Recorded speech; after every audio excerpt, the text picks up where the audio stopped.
a country or a president who find himself in this difficult terrain to do with the international community, especially with the foreign policy, to pardon the individuals he pardoned right now. I'm trying to figure it out. Is this something else that I don't know? Is this something else happening? Because it doesn't make sense.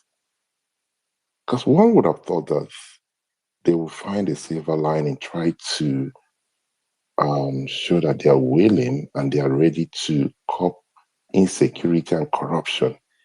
And by pardoning some of these individuals here, it shows, I mean, it tells a different story. So I don't know, maybe something else is missing.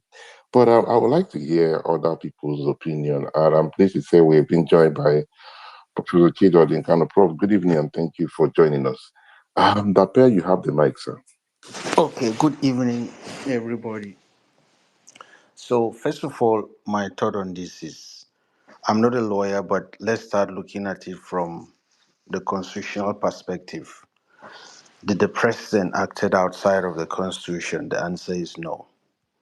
He is acted within the constitution, and for you to deserve pardon, it means you're a criminal. And the constitution has not defined the extent of offense to warrant pardon. So the president is taking advantage of that. Now, but when it comes to moral consideration and national interests, that is where there is so much outcry with what the president has done.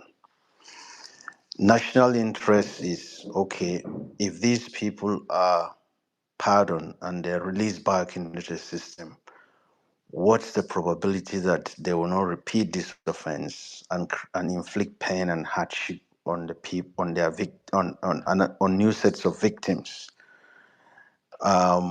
What's the motive behind what the president has done? One of the criticisms against the pardons granted by Mr. Trump to a lot of people, they said he gave this pardon to those he will benefit politically from them. Even by so doing, he has not broken the law, but he is deemed morally wrong by a lot of critics. Now, I try to understand the history of presidential pardons in Nigeria, and I realize that a lot of presidents, Obasanjo granted pardon to a lot of Biafran fighters, ex-soldiers. I mean, they try to give pardon to those whose cases are very controversial. That there is no conclusion on whether these people, some say these people have done it, some say these people have done it, so they granted pardon to these people. So, for instance, when they granted pardon to President Obasanjo himself, he said he was granted pardon for offense he has not committed. So General Abdulsalami said, okay, let's put this to rest. You say you've not committed, Abacha say you've committed. Okay, I've granted you pardon. Now let's put it to rest. Goodluck Jonathan granted pardon to his former boss, late Governor of Bayelsa. And a lot of,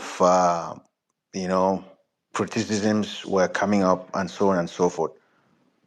But to my own knowledge, I have not seen the extent to which pardons have been granted like the ones we have seen.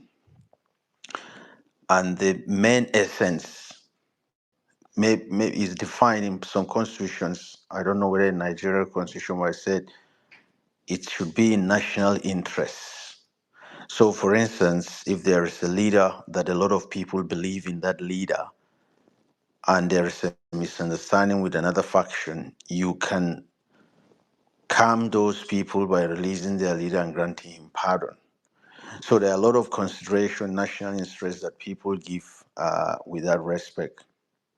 But for this one, the motive driving this pardon is very important to understand. Are you building up political capital? Are you preparing a ground to use people in the future. Just like one of the speakers said, that a lot of people would feel very pain to see that, like right before their eyes, the justice they have so fought to earn by spending a lot of money and fighting in court has just evaporated before their eyes. And they will bring to question their faith in Nigerian system and the justice system. I'll pause for now. Thank you.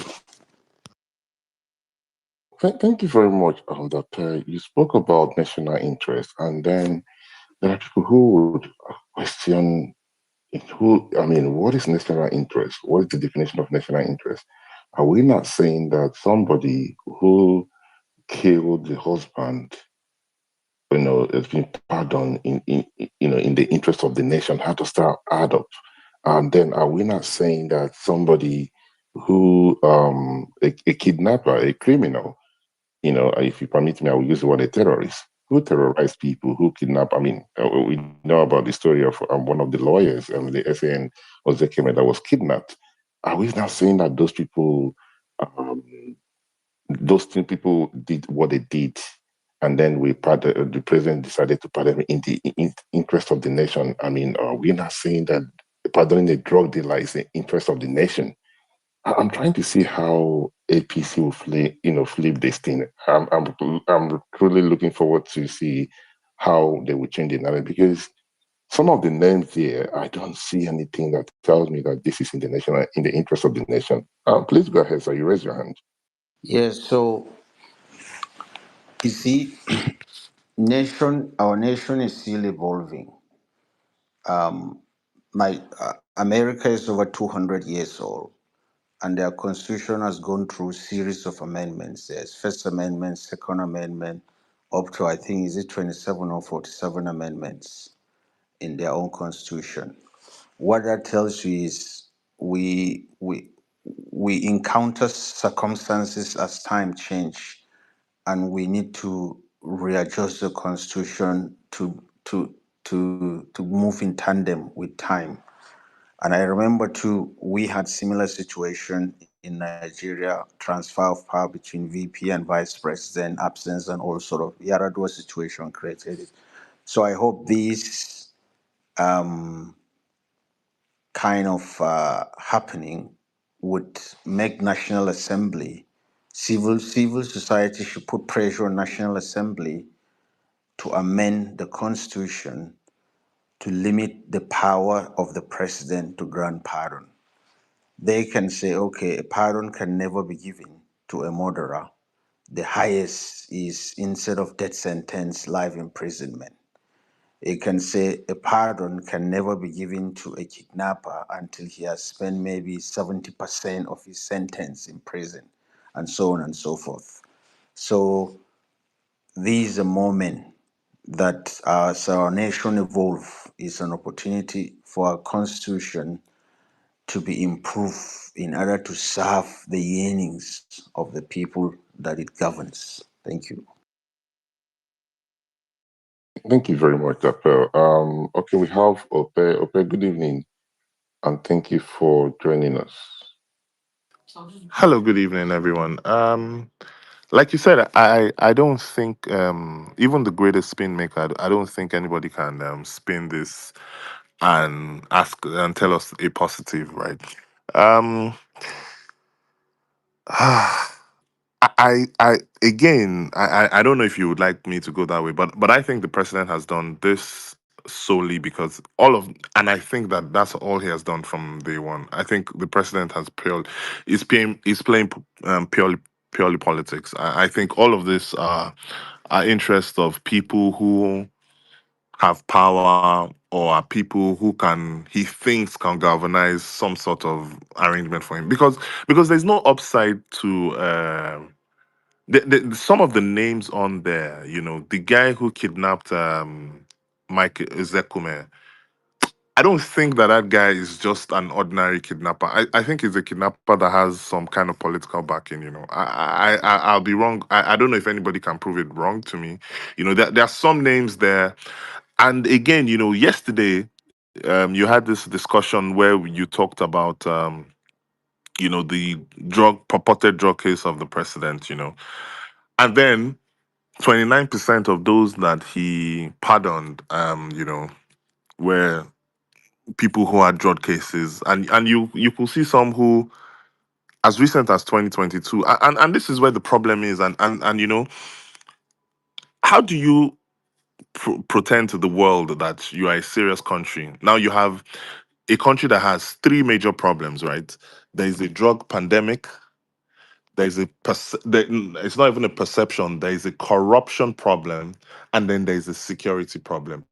Now, the major people that you released out of jail are people who have committed drug cases, people who have looted the country dry, and then you have people who are insecurity merchants. Now, how do you go about telling the world, that you are serious about it? And this comes when the president said a couple of weeks ago, and I think his wife also said a couple of weeks ago, that Nigeria is no longer that country that is now looked as a corrupt country. It's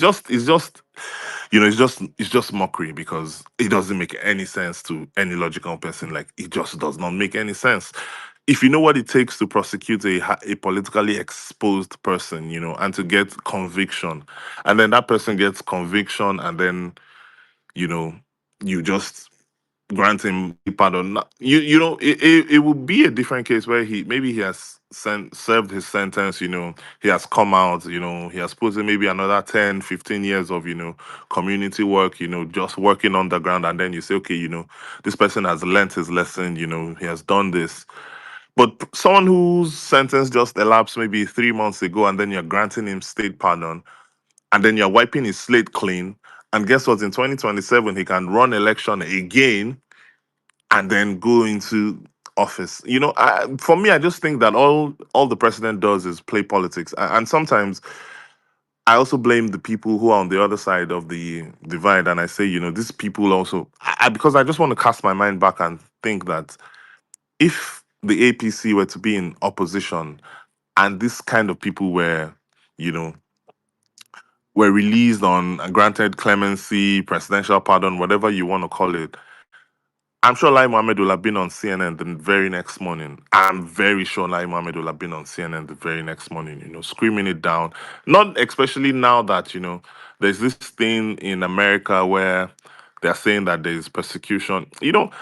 I know how these people have played this thing. And for me, and that's one of the reasons why I have a great problem with the president, because I think that I'm sorry to anybody who's here to say it, but I think, and that's one of the greatest problems I've had with him, is that personally, I think he represents the worst of us.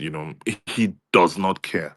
So far, it is politics. And if he thinks that you can get him maybe 500 or 1,000 or 2,000 votes, or you can get him a demography in a certain area, he will do whatever he wants. He thinks, so far you are able to give him something, because it just does not make any sense to me. And even his greatest spin makers can't spin this one. Even his APC supporters, can't spin it. It's how do you pardon someone who tried to kill her husband 5 times in one night? What justification does it make? And then you just oppose that with, there's someone who the courts have, who was trying to protect himself from um, ravaging, what they call them now, headsmen, and he tried to protect himself, and the courts are saying that he's guilty. And as to someone who, because if you try to kill someone 5 times, I think is something they call premeditated murder. It's not something that happened in the spur of the moment. If you try to kill me once, maybe we something is happening, it gets heated, I mistakenly, in anger, I shoot you once, and then I'm remorseful. But if I try to kill you the first time, it didn't work, people intervened, I go the second time, I go the third time, I go the fourth time, and then the fifth time. And then you grant that person pardon. But again, you need to, that's why I say everything that he does is political. You need to look at who the girl's mother was, Abby is, I remember that sometime she had cases with ICPC, Or I think, yeah. And then this same person was nominated onto that same ICPC board. So it tells you that it's someone of influence. I think it's just all influence peddling. And if Nigeria were to be a country of, any form of decency, at the very least, I think the AGAF should, be resigning. But we're in a country where, I think they just know that you people will just talk, and then tomorrow it's all about, it's on to the next news. It's on to the next news. Nobody really cares. It just doesn't make any sense. I can't wrap my head around it, and that's why I tell people that for anything that America is doing, I don't care if America is going to label Nigeria whatever. I really don't care, because it just feels like it's probably going to take something like that to get these people to sit up, because aside that, man, we're probably in a Paul Biya kind of situation. Thank you. Thank you very much, Ope. Yes, I mean, some persons will want to throw the same line as you. Because, but then again, I'm trying to wrap my head around this whole thing, right? This is the president who has been accused of getting involved in drug dealings and everything. Now, if there's something one would have thought that he would do, is just to show that he's anti-drug, right? Now, pardoning those individuals who were involved in drug dealings, it tells a different story to the world. And secondly, as you rightly pointed it out, that the issue in America right now is something that he's battling with. This thing is, you can people can try and look at it like it's a fluke. It's not a fluke, right? And you would think that he would find a way to make the international community see that okay, this is not exactly what is going on here. But pardoning a criminal doesn't show in good faith that you're really ready to sanitize the insecurity in the country because you know it, this is a guy that will kidnap kidnap someone, and you have let him loose right now. He's back in the community. There is a video trending. I cannot verify that video. I don't know. I just don't like to speak on one things that I have not verified, where people were jubilating that this individual is back in their community. So what does that tell you? Do you think that you know people who testify against him will be comfortable? Do you think that the lawyers that represented people that he kidnapped and they will be comfortable? This is the thing. I'm trying to wrap my head around it, but hopefully somebody will make sense out of this. It doesn't add up. It doesn't make sense. Maybe there is something else he's playing. There's another card that he's playing. But for somebody who is, in my view, just is very, very tight where he is, when it comes to foreign policy, to pardon these individuals here. I don't know. Okay, you raise your hand. Please go ahead, sir. Yeah, there's someone on the drug list. His name is Elemoro. I don't know if anybody knows what that family represents in Lagos. That's a traditional Lagos family. I think this guy Ashafa is an Elemoro. These guys are close, so it's like people who are close to power. Everybody's just they're just names in there that. And I think this Elemoro person, I think his conviction was in 2022. And suddenly in 2025, you're already giving him state pardon. Now, what imagine, because again,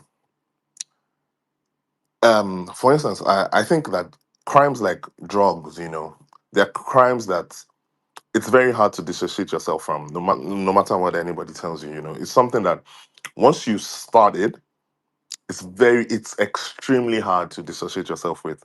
And this is a country that, we currently have a drug pandemic. And then the president, whether some of these things are optics, whether you say it's optics, and then this same president is opening a route between Nigeria and Colombia, between Nigeria and Brazil, and these are well-known drug routes.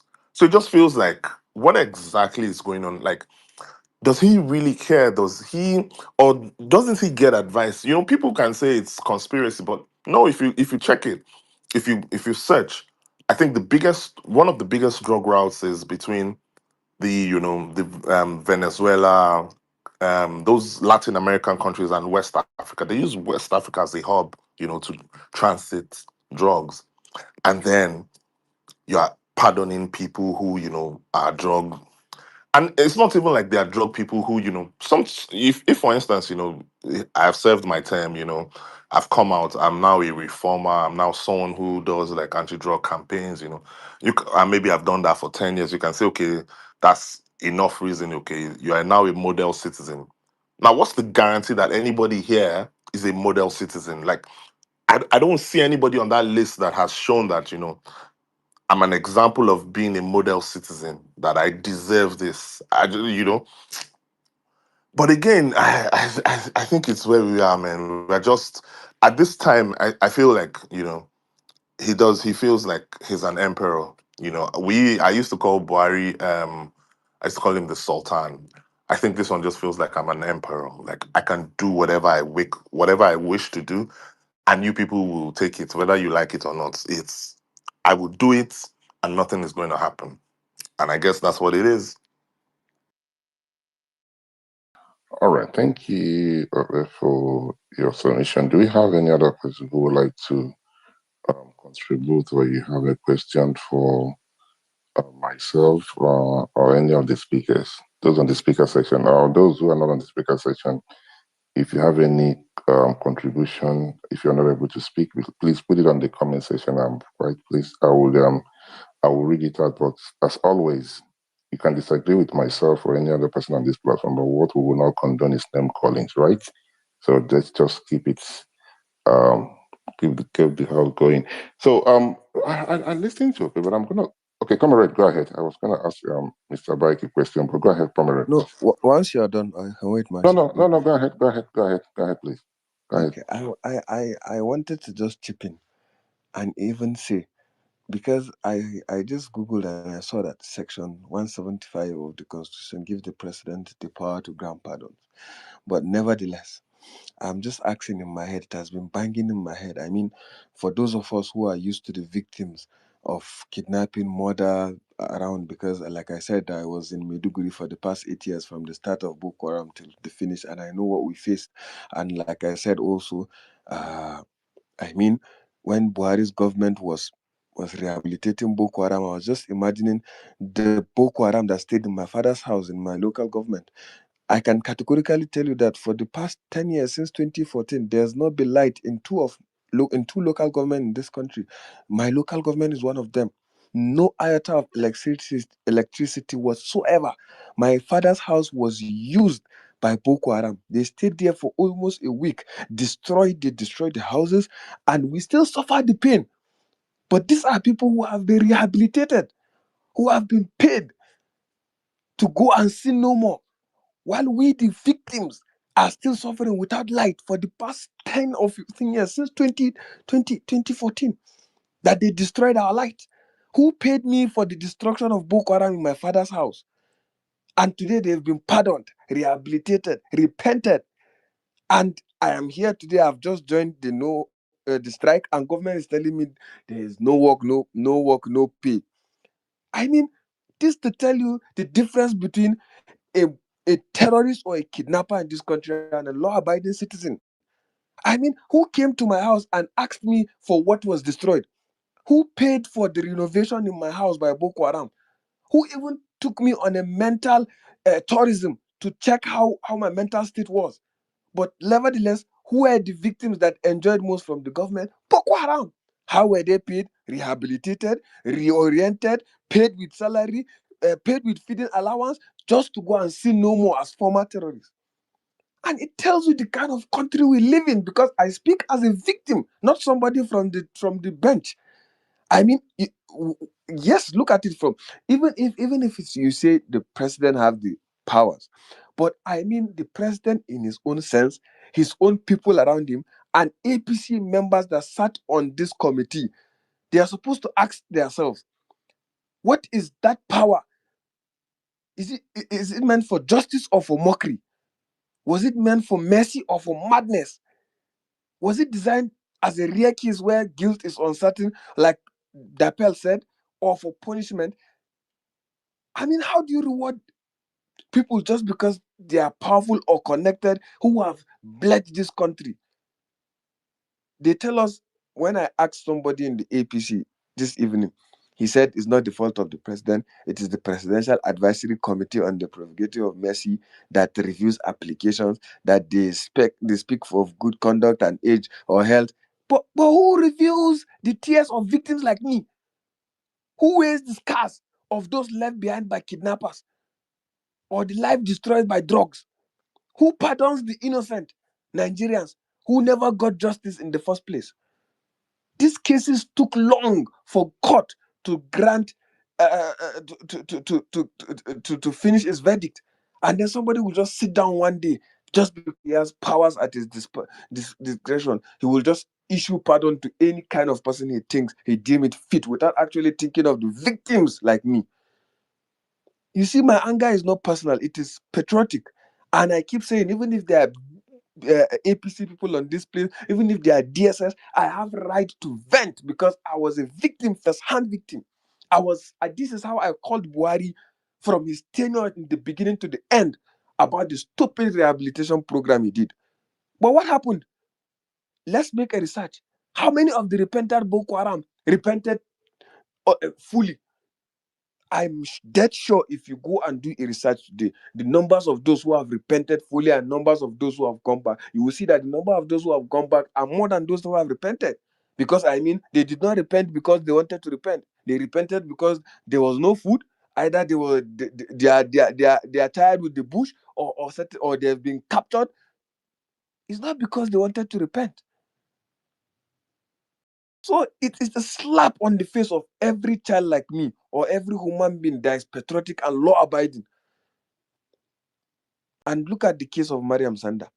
This is somebody who the court have gone through the process up to the Supreme Court. And the most annoying part is that it's even in court still, and the court has granted judgment.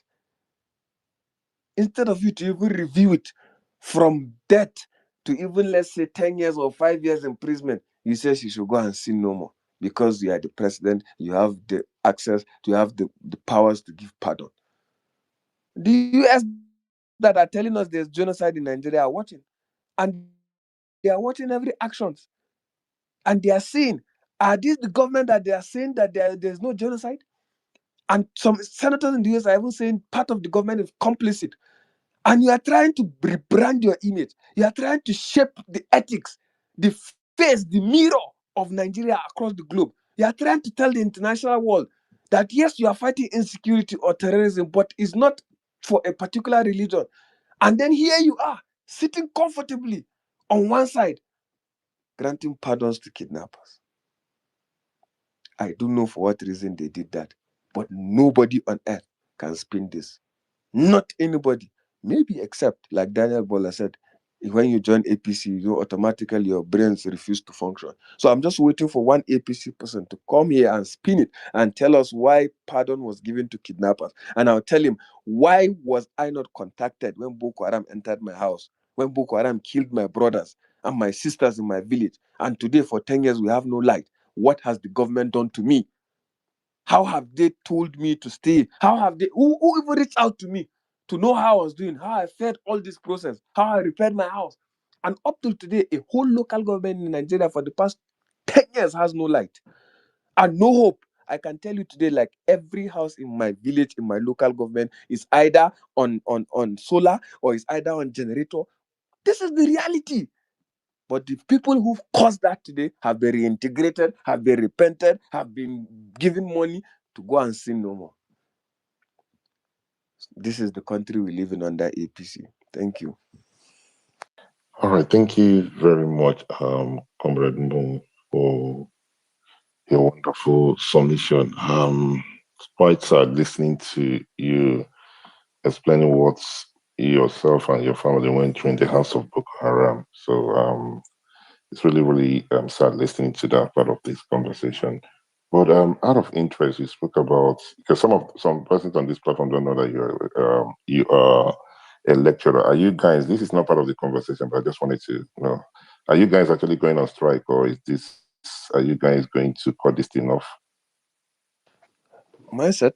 You know the thing between why ASU is being transparent. It is because the body at the top, from this the whole ASU body at the top, they don't have right to decide whether members will go on strike or not.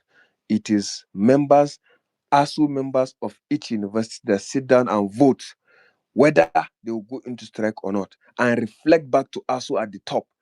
So federal government have been in agreement with us since 2009, and they've not concluded on that agreement. In fact, when the Tinubu government came in, they were boasting that for the past 2 years, they've not been ASU strike when they came in, knowing fully well that they did a committee called the Ali Ahmed Committee, and in that state committee, that same committee, there were members of federal government in that committee, and the members of federal government and ASU reached an agreement, which federal government refused to go with that agreement, and ASU have given them more than 8 months, sending warnings to them. Not until last 2 weeks when ASU issued an ultimatum of 14 days. And after ASU issued that of 14 days ultimatum, the government did not even reply ASU or to say let's sit until last 5 days or 4 days, when already members of various ASU in every department have already signed that if the government doesn't comply with that Yale Ames report, we are going into strike. And it is yesterday that they reach out again to the ASU chairman. The ASU chairman doesn't decide for ASU. It is members that are suffering, like me and other lecturers, that decide what happens at the top. This is where the government is getting it wrong. As of today, we've decided that we are going into a 14 days ultimatum strike, and it's going to be 2 weeks of strike, and we are going to go into it. For the 2 weeks, students are going to be at home, and we are going to tell the world what we feel. Look, I saw that FG have said there's no work, no pay bullshit. Look, we have bled under Buhari for 8 months without salary. Some of our members have died. ASU have gone into strike with Abacha. No work, no pay. Federal government is just making a mistake. We are ready to die with hunger than to sacrifice or jeopardize the future of our children and that of ours. Thank you. All right, thank you very much. That's not really part of the conversation, but I just wanted to get his thought on the issue of ASU. So before I pass the mic to Ako, please do hold your thoughts for a minute. I can see you raised your hand. Good evening. I wanted to ask Mr. Bike your question, Abdullah Bari. Now, listening to Mo Ope and the rest of the speakers here. I remember the last time you were on the spaces, you spoke about our foreign policy, and you didn't say everything, but for me, I understood what you were trying to say about how the international community, especially the U.S. Congress, are looking into Nigeria, and then it would appear something. This is not as easy as we think it is. Now, I have a question for you, sir. If you're safe to respond, please do. If not, we're fine. I'm okay with it. Looking at the way and manner this whole pardoning thing has happened, do you honestly think that Bola Tinubu and his government are doing everything to make this thing go away? I'm talking about the accusation from the US, because okay, let me put it as a question. Let me see. Let me see if you can if you're able to respond to it. Let me not answer the question that I asked you.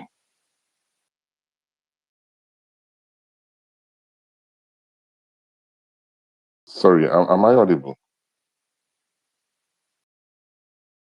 Yes, you are. Okay, it appears Mr. Abdullahi Bike is not here. His mic, he's here. He's showing as a speaker, but he's not responding. Mr. Abdullahi, if you can hear me, please, can you kindly unmute your mic? Mine said, I can't see him. I don't think he's still on the platform. I can't see him. Okay, it's showing on my side that he's on the platform. Are you not using Android? Oh, please, let's not start this evening. It's showing here. All right, let's, can somebody, let me see. If Mr. Bike, if you're still on the platform, can you put a comment on the comment section? But it's showing that he's on the platform. It's showing that he's a speaker. But as we wait for him to respond, let me quickly pass the mic to Ako. Ako, good evening, and thank you for joining us. The president has pardoned some individuals. What do you make of it? Good evening, Mindset. Good evening, everyone. Just for me, this is just a question to you and to every other person on the speaker section.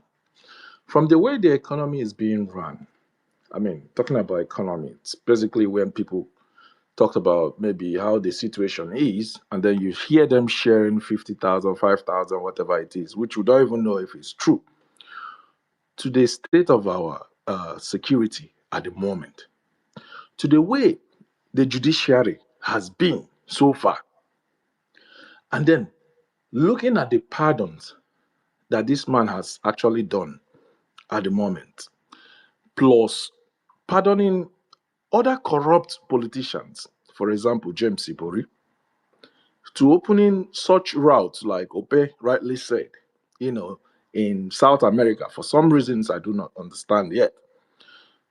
Does it look like somebody who plans to just contest from 2027 to 2031 and leaves? Or does he look like somebody who wants to remain a life president? This is just a question for every one of us here. Thank you. All right, I think those on the speaker say, okay, Roy raised his hand. Let's see. Roy, please go ahead, sir. Yes, thank you, Aku, for such a good question. Now, I'll wrap my answer around answering you directly and then expanding it to other areas. Um, if I like what someone said, I can't remember who that spoke earlier, I think whether it was that Pearl or Ope or Comrade Mo, that said, Tinubu, I think it was Ope, Tinubu represents the worst of us. And that is an apt description of Tinubu. When you talk about corruption, not just perception now, but the reality of corruption, Tinubu is it. Because if you want to say Tinubu is the dawn of Nigerian politics, or you want to accept that he's a master strategist, Nigeria is known for corruption. Nigerian politics is known for rigging. To be able to have people in the different places where Tinubu has them, you have to be ultra corrupt. You have to be very, very corrupt. And I am just being nice in using corruption. It is even more diabolical than that. But let's not go that way. So to think he is doing all this to then leave after 2031, in fact, with all the moves, with people leaving their parties and going into APC, it's obvious he's setting the structure to expand his empire. Maybe even Sheikh to become whatever. They are sounding the drums already, they're flying kites here and there. So I don't think he's going to leave. But to, like I said, I want to expand my answer to other areas. Now, when you pardon um, people like James Ibori or other political people, what are you saying? They have not recovered the loot, or they've not fixed what is wrong in the society, in our community, in our state. The infrastructure is not there. Nigeria is not where it should be as a former giant of Africa. And then you are pardoning politicians that have looted.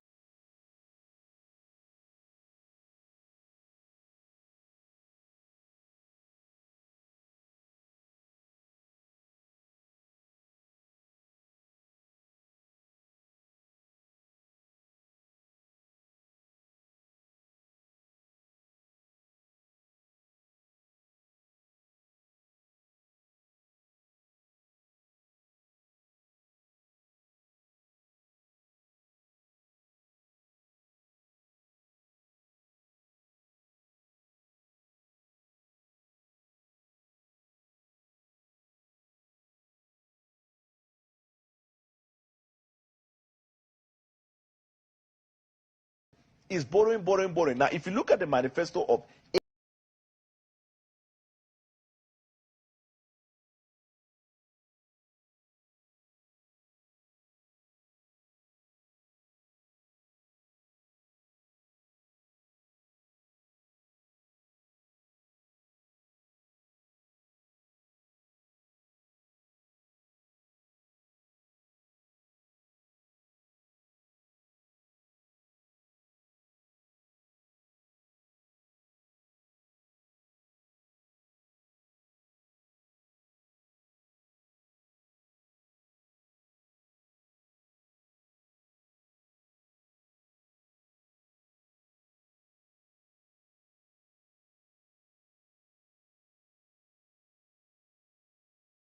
multi-pronged approach.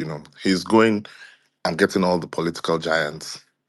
I have all the enforcers.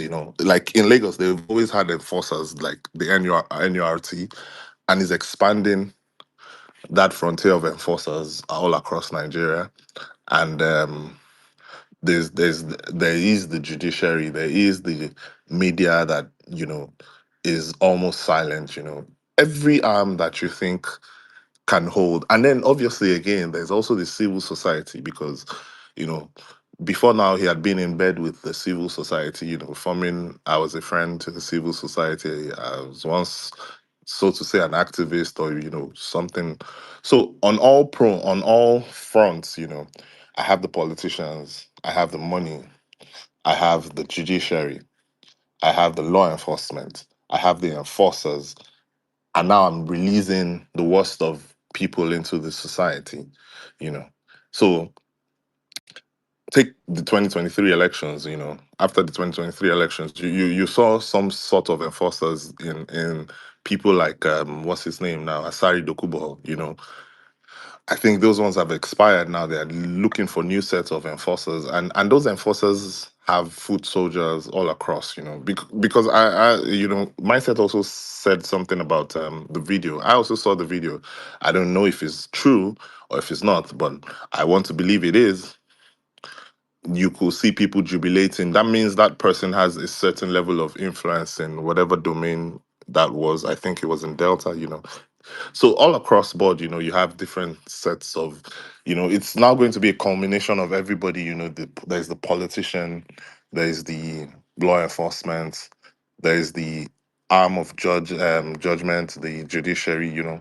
And then when you have all of that, so it's now building all of that state apparatus and anti-state apparatus, against the people. I personally don't think so. That's why I, for one, as a person, I think that the best bets that Nigeria has in getting these people out is the pressure that will come from the international community. If that you see how flustered they are about this whole thing of America. If that is not happening, I think it's a smooth sailing to whenever he feels like I'm done, and whenever can be forever. All right, thank you very much, Obe. Said the best bets Nigerians will have in removing these guys is a preference from the international community. But the hell has a problem? Is somebody like Bola Tinubu or the APC who are struggling, I use the word struggling, to see how they can convince the international community that there is no genocide going on in Nigeria against the Christians, and the insecurity is something that they inherited from the previous government, and they are doing their best to, steady the ship, right? One would have thought that they would have, pardoned some of these persons because it didn't. For me, I'm trying to, I don't know, I'm trying to see why this happened at this time. Because I'm somebody who believes that timing is everything in politics. So something is not adding up. But let me quickly ask Dapel. Maybe he can make sense out of this. Dapel, are you still with us? Yeah, so I'm trying to understand your question. I've not asked the question yet. Okay. Okay. Now, you listened to Obey say that he said that the best way to remove them is the pressure from the international community, right? And my question to you now is, why do you think that this government decided to pardon these guys at this particular time, knowing fully well that the eyes of the international community, especially America with their foreign policy, is on them, talking about the insecurity and everything. Why do you think they decided to do it at this point? Honestly, I cannot tell exactly, but pardons are usually granted during independence, and they look at the case presented before them and offer the pardon. I don't understand all the process involved in granting pardon and the paperwork and all of those kind of stuffs. But there's one thing I believe, and I don't think I can. It will be difficult to persuade me to believe otherwise. that over 80% of decisions made by politicians is for the good of the politicians and not the good of the people that the politician claims he's governing. That's what I believe. And that belief is shaped by antecedents. So we've seen that happening. They take this decision not with you and I in mind, but with themselves in mind. So as long as it's gonna serve their need, that's fine. They will shun it. And I remember you were saying that a politician that somebody was released, and after the person was released, the people celebrate that you are trying to find out whether you should you, you're trying to verify that video. And, and then I laugh. I said, let's assume it is true. It is not a new thing. It was the custom in those days for Pontius Pilate to grant presidential pardon as a governor.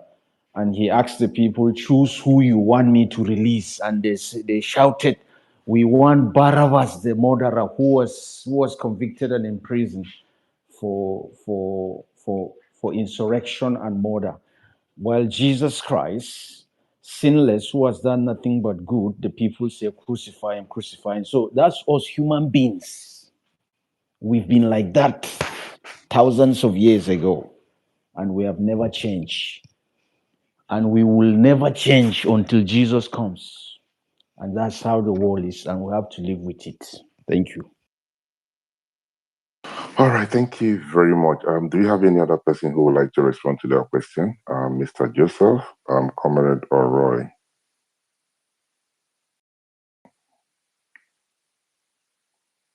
I hope I'm still audible.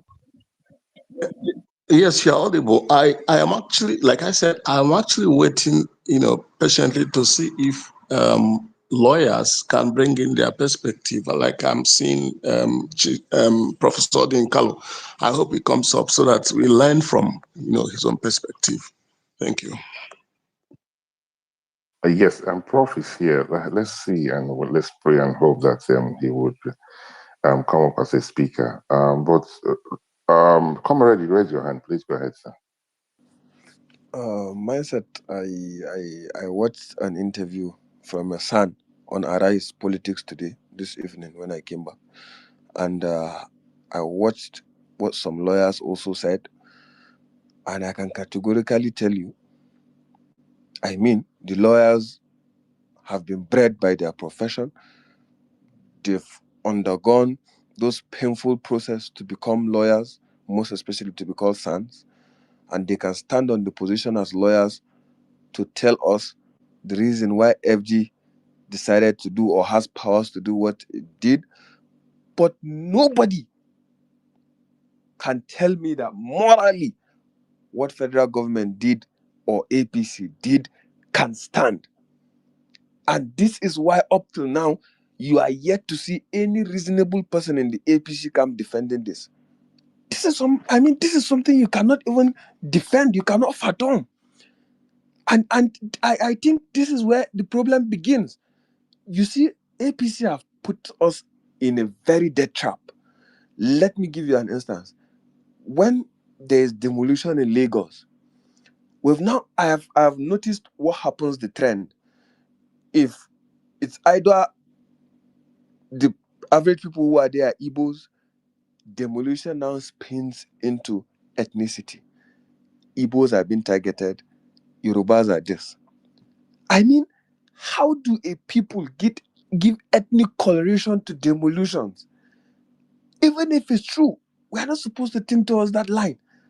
So APC and the politicians have gotten us where they want us to be. And it doesn't matter if the thief is a thief, but as far as my own thief is okay. I mean, we are trapped in these small cages.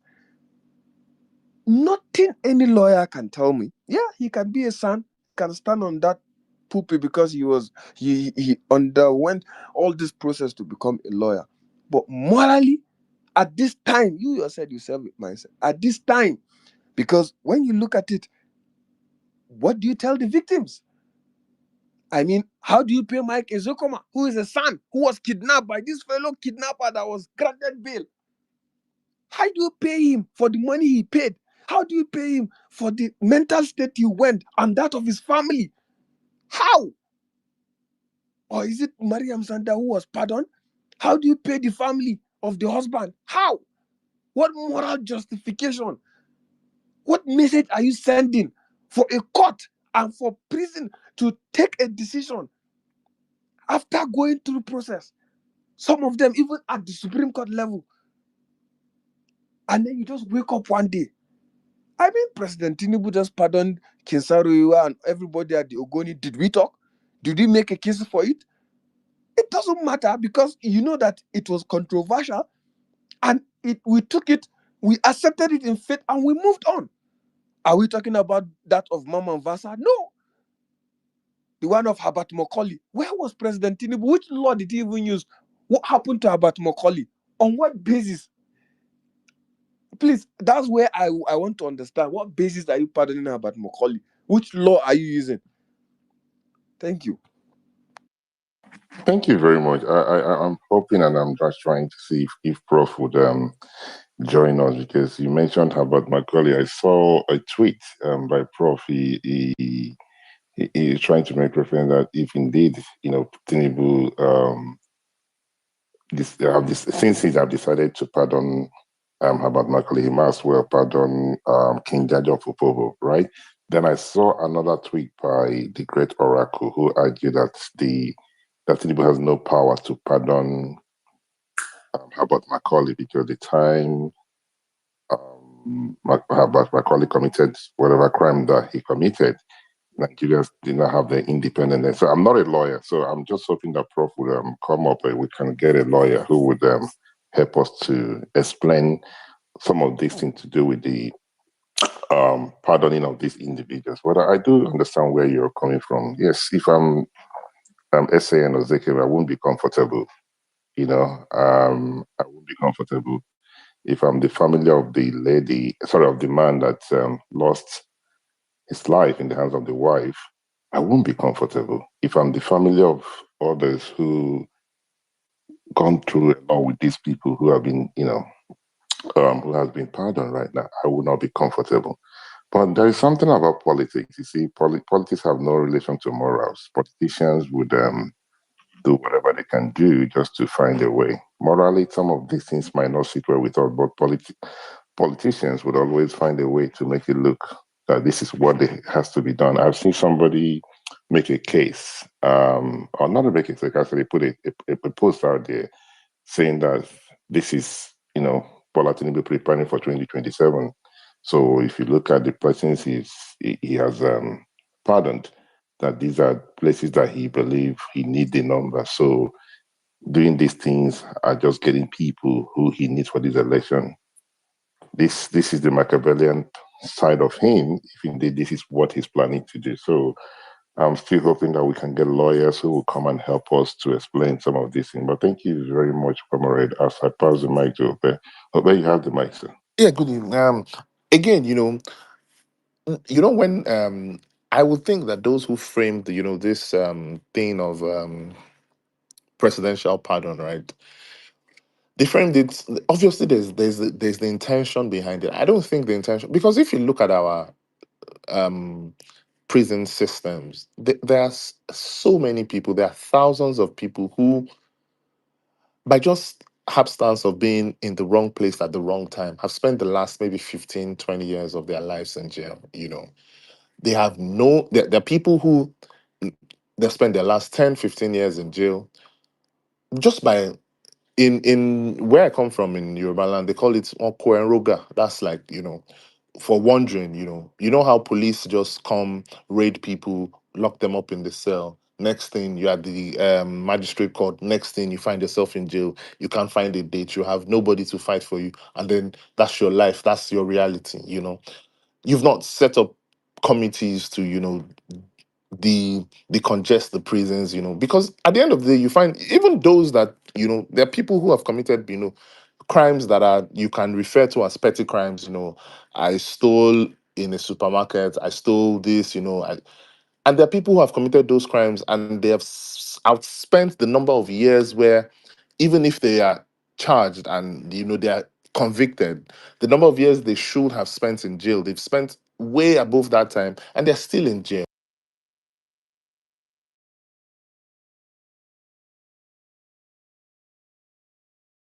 Sorry, have we lost Ope? I'm not able to hear him.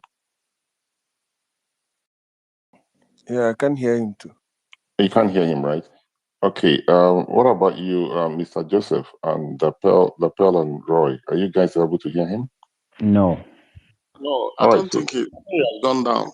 No more there. but okay. Let me not say before you guys will say it has to do with Android. But he's showing up here that he's a speaker, so let's see what we can what we can do with it. But Obe, please, if you can hear me, if you can kindly request for the mic again, and I will try and bring you up. I can see two other persons requesting for the mic. If you're struggling, sorry, if you're requesting for the mic, please can you put a comment on the comment section? Then we can hopefully get somebody to be a co-host and see what we can do to bring you guys up on so you can be part of the conversation. So as I wait for Rachel return, let me read out what's going on in the comment section. There's not much going on there, but we have beautiful flower. So beautiful flower put out a okay. It's a book. The colonial ghost in Asorok, why our leaders still rule like district officers. So okay, is this book written by yourself, beautiful flower? Um, Let me know what I'm dealing with here. But she posted it. Okay, okay, says by Beautiful Flower. So there's a book there written by Beautiful Flower. Please, if you're interested, you can reach out to her and see how she can. So you can grab a copy of this book. And what else do we have? There is not much going on. So Mr. Abdullahi Bak is a security agency. Agencies play a significant role ensuring that the government loses public distrust, particularly where a government and its leadership seems to be going out of control. All right.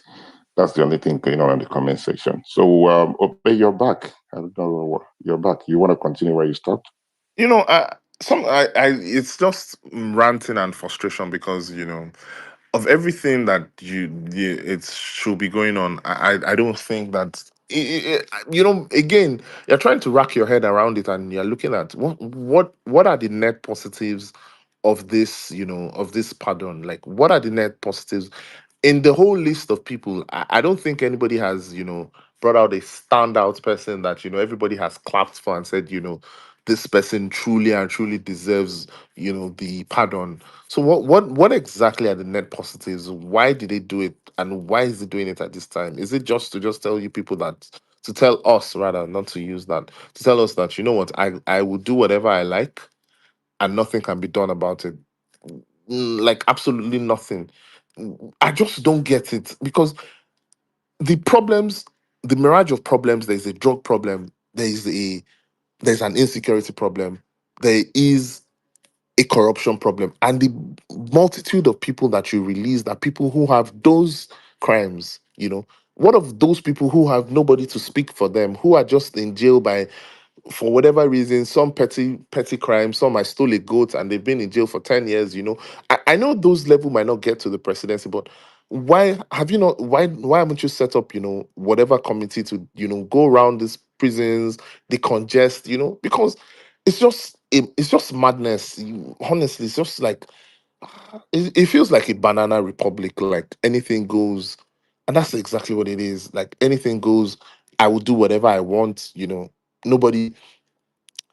And the funniest part is that it's the way in which Bio, his SSA, or whatever they call him, he listed out those people. And I'm looking at him that, in doing this, didn't someone just sit down and just vet and say, "Ah, but why are we releasing this guy?" The kidnapper, I think they said he killed a former deputy governor of Anambra State, a judge, and is that the best you can do, you really, to release that guy?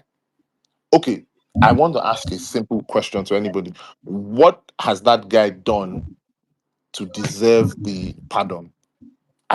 I don't know. Okay, what has he done? What jail is he in? What impact has he made in the jail? Like, what has he done? Because up until now, nobody, there's nothing you can say that okay, this guy has done in jail that will warrant this. And suddenly, I've started seeing people make case for Abakari and say, if you can release criminals, why can't you release Abakari? And it will make some sort of sense because for his flaws, at least to a certain extent, he deals with crime. He did deal with some criminals, even though at the end he later involved himself in criminal activities. So what justification does it make if tomorrow another person releases Abakari before his time is up? Thank you. All right, thank you. But I can hear from your voice, it would appear that you're a little bit frustrated. You have every right to be frustrated. So you use the word ranting. I mean, no normal human being will look at this list of the person who were pardoned would not feel offended or by it. But you mentioned the man that killed somebody and then he kidnapped somebody. That is why a lot of people are looking at it and saying, okay, there might be a reason. There might be something out there that we have not seen. It might have to do with 2027. We are, who can help to get numbers. There are people who are saying these are the reasons. So we don't know. But I'm just thinking, about Abakari. Not only Abakari, there are other persons that other governments who, depending who become the government presidents, if Ronald Tinubu is not there, will look at it and say, okay, I'm going to pardon this person and everything. And you asked a very important question. What is it that these guys have done in prison that shows that they are remorse? They are remorseful with what they commit, the crime they committed. We wait and see. Maybe there are things they have done. Maybe they have repented. Maybe they did some kind of things, magical things that you and I don't have access to. But we wait and see how the government will bring those things up. So I'm very pleased to say that we've been joined by Barrister Henry, um, who would help us to look at the legal part of this. But before I pass the mic to him, the issue of Herbert Macaulay, I have a comment here that says that the government don't have the record of the trials in Herbert Macaulay's case, so they don't even have the legal right to look into it. But let me quickly pass the mic to Barrister Henry. Barrister, good evening and thank you for joining us, sir. Good evening, Mindset. Good evening to my Oga Roy, Dapel, and others on the space, Comrade, and every other person. Um, but I think the first place to start in this conversation is to look at where the president purports to get the power from. I will usually say Nigerian constitution is available. If you just do a Google search, you can check the constitution.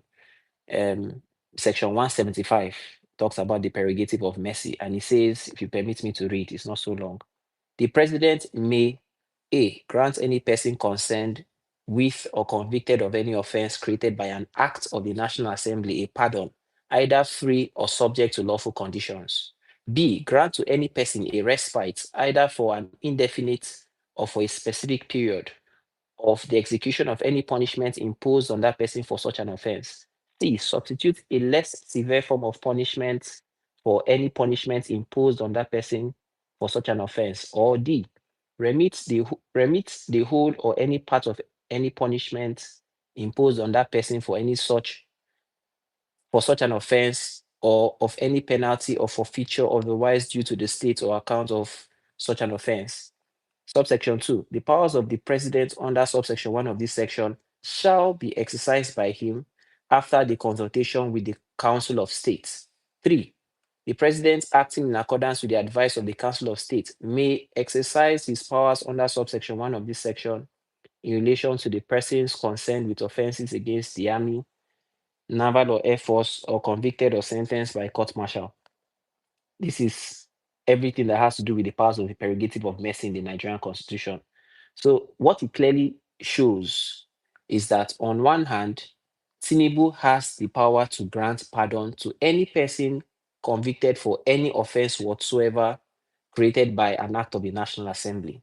There is no time frame within which the offense should have occurred.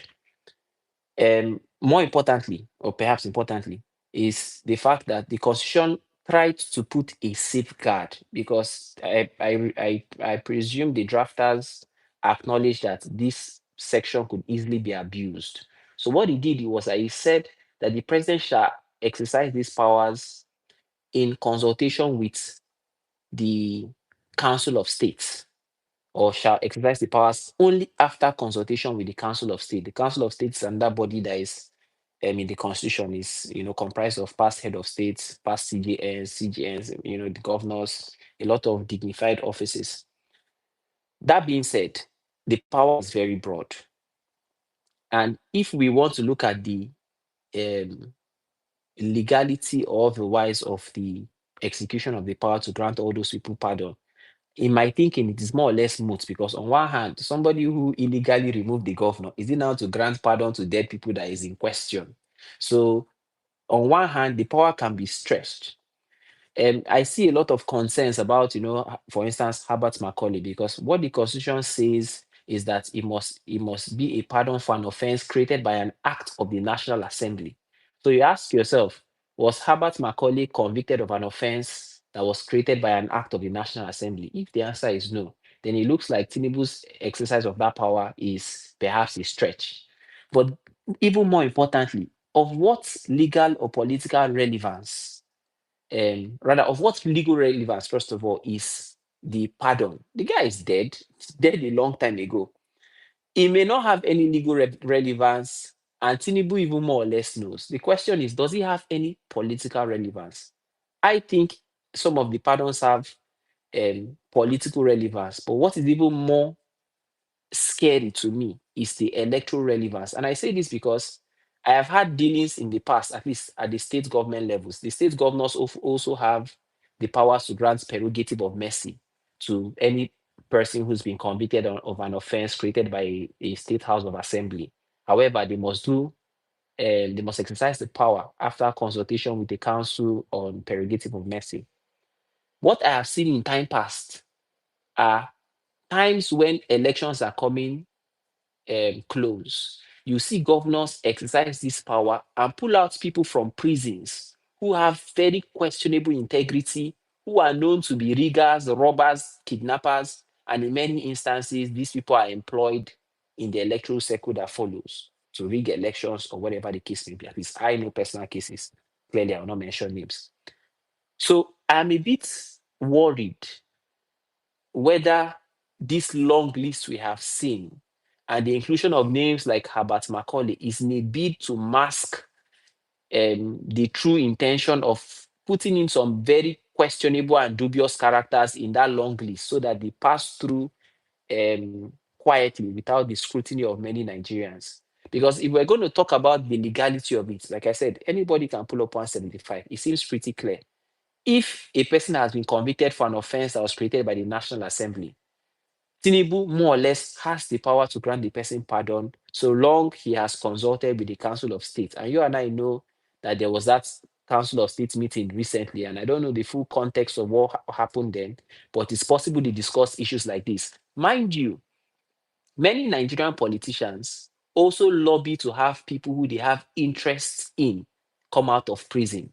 It also happens with government, with the governors. You'll be surprised at the very wide enterprise of corrupt activities. People lobbying members of the Council of State, or in the state level, people lobbying members of the prerogative of mercy. What this means is that Tinubu probably does not know a huge chunk of all the people on the list. So many people, perhaps even governors, who have interest in certain candidates who were convicted for an offense that was created by the National Assembly. Because if an offense is created by the National Assembly, a governor cannot grant pardon. He only grants pardon for state offenses. So perhaps these people may have interests and they lobby to have those names submitted to the president, and the president just waves that magic wand.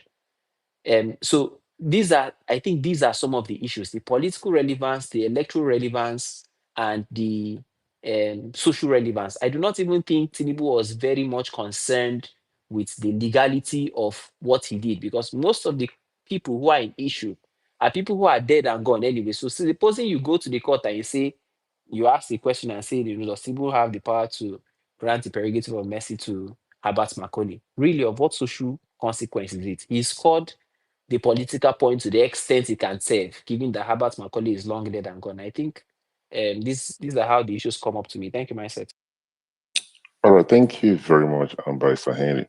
Those who are um, asking for a lawyer to come on the platform to help explain some of these things, we have a lawyer here. So if you have any question, please kindly raise your hand. Then we can pass the mic. Then you can ask the question to Barrister Henry if you have any.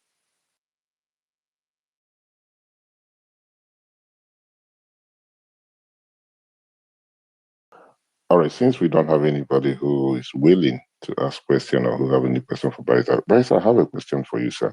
Now, I'm looking at the way what is going on, in the international community.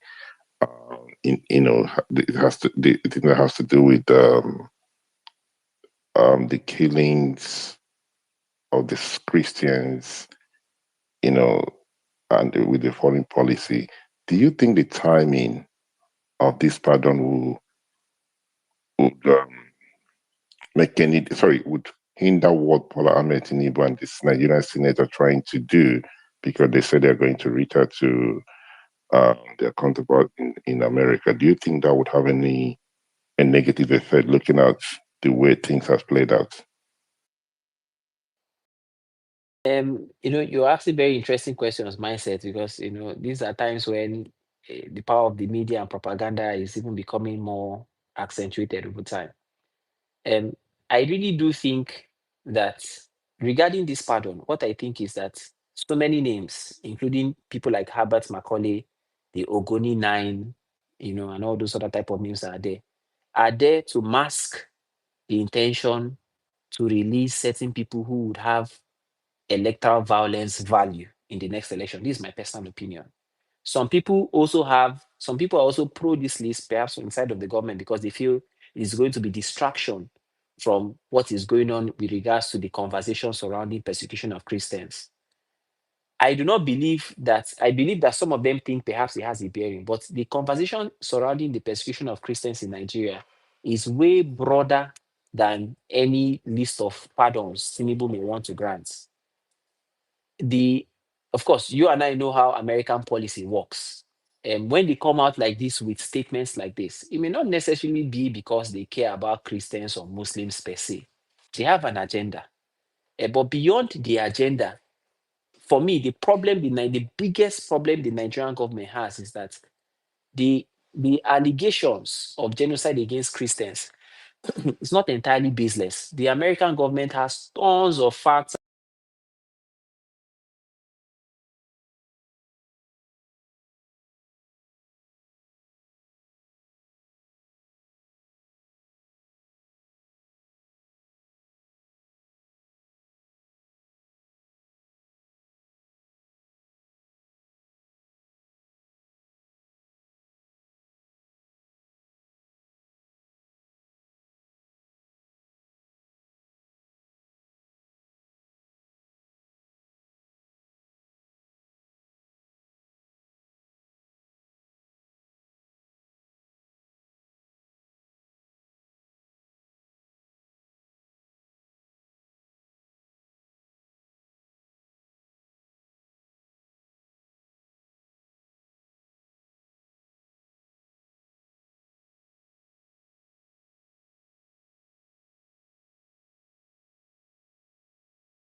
And it's just running around in circles. Thank you. All right. Thank you very much, Barrister Henry. Do we have anybody on the speaker session? Do you have any question? Do you have any question, any contribution? Those on the speaker section. Okay, please go ahead, sir. I don't have a question, but fantastic. I never saw that angle. That last angle that he came through with a distraction, I never saw that. And fantastic. Man, yeah, I never saw that angle.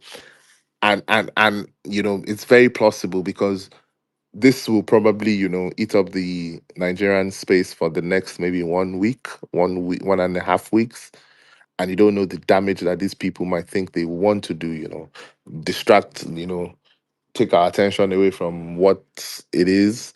And all of a sudden, I hear that Akpabio too said he wanted to raise, I think they have their interparliamentary thing, probably, release money, do some PR and all of that.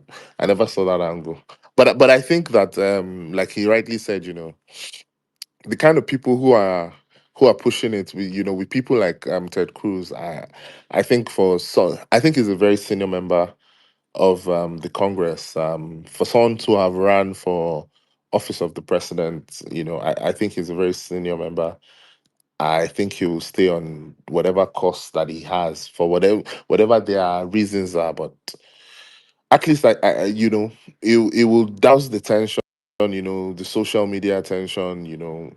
If those who tweet about these things in America, obviously they also feed off the energy that comes from Nigeria. And I think there's no way you can, from yesterday, at least yesterday night, that this whole list has come out. I think the attention has gradually shifted away from, at least on the Nigerian media space or social media space, the attention has shifted away, at least if not for anything temporarily, at least. Even the traditional media, the attention is now onto this list. And probably they needed this distraction, to be quiet, to be able to do their own damage. But that's a fantastic one, I never saw that angle. And that's to show you the kind of people we are dealing with. God help us. All right. Thank you very much, Obey. Dabel, please go ahead, sir. Dabel. Okay, we've lost Dabel. We've lost Obey.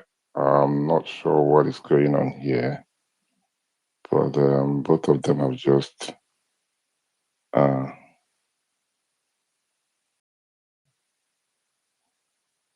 okay. All right. So let me quickly read out what Mr. Ablai Baike put out on the comment section. He said the Congress, the Congress is talking about America, the US Congress will welcome and listen to the Nigerian senator, but it ends there. So it ends there, meaning that whatever they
mind. But if they think it's something the media space in Nigeria with name callings and writing epistles will change their mind. No, not these guys. This is deeper than what other people think it is. And that is why I find it very difficult why the president at this point choose to pardon some of these individuals. I'm just trying to wrap my head around it. Why? What's going on here? Right? I listened to Professor Bola Akinyemi the other day when he was talking about this thing that has to do with the killings in Nigeria. And one of the things he pointed out was that the government made a lot of mistakes. Yes, he ended up by saying he doesn't believe that there's a killings of Christians. One cannot use the word genocide, and he tried to explain what the impact of that word genocide means to every Nigerian. But one of the things he pointed out is that when this whole thing started, which I think we have spoken about on this platform, is that the government did not handle it very well. The